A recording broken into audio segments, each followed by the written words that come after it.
ที่เหินมาเสเขายามมันบ่หึงยาวลูสู้เลตั้งลูกที่อยู่เศร้าซึ่งหือพองมือซึ่งในหูใส่สายมันนำสั่งซื้อไหลเมื่อเดียวหันสุนังเพิ่งเหนือสายเฮานั้นย้อนนั้นเป็นเก่าสันเอาเฮาสองอำเลยเศร้าห่มกันยามมือซึ่งในหูเศร้าสายเหมือนหนังมุกไฟยาวคือใส่สายทุกใส่สายลูกค้าพอก็ใหญ่สูงมายาวตีไหลนาเล็กแค่กังเปิ้นก็พอตั้งแม่ไหลผัดกันก็ทีลูกอิงหากอ่อนพอวางควางปั่นอีกหนึ่งกินหือมาก็พอหักลูกสุดหูใส่พอยาวนา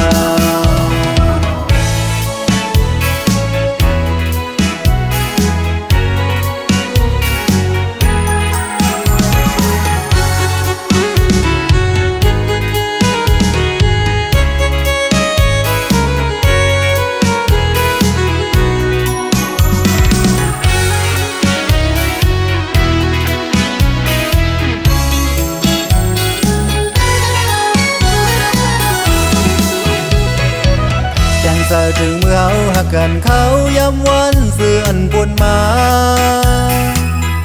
ลีมวนเสือเสาอยู่ห่มเสาลุยกันกุยกายามเลี้ยวหน้าเหินหักหาโปแต่งใหญ่ก็ดีเมื่ออันสุนน้องนางเพิ่งเหนือสายเฮานั้นย้อนนั้นเป็นเก่าสั่นเอาเฮาสู้อำไรเสาห่มกันย้ำมือซึ่งในหูเสือสายมันหือสั่งซื้อไหลคือเสือสายทุกเสือสายลูกค้าพอก็ใหญ่สูงมายาวตีไหลนาเล็กแค่กังเปิ้นก็บ่ตั้งแม่ไหลผัดกันก็ทีลูกอิงหากอ่อนพอวางควางปั่นอีกหนึ่งกินหือมาก็หักลูกสุดหูใส่พอยาวนาคือใส่สายทุกใส่สาย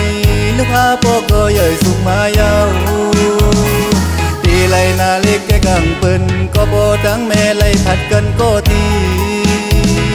ลูกอิงหากอ่อนพอวางควางปั่นอีกหนึ่งกินหือมาก็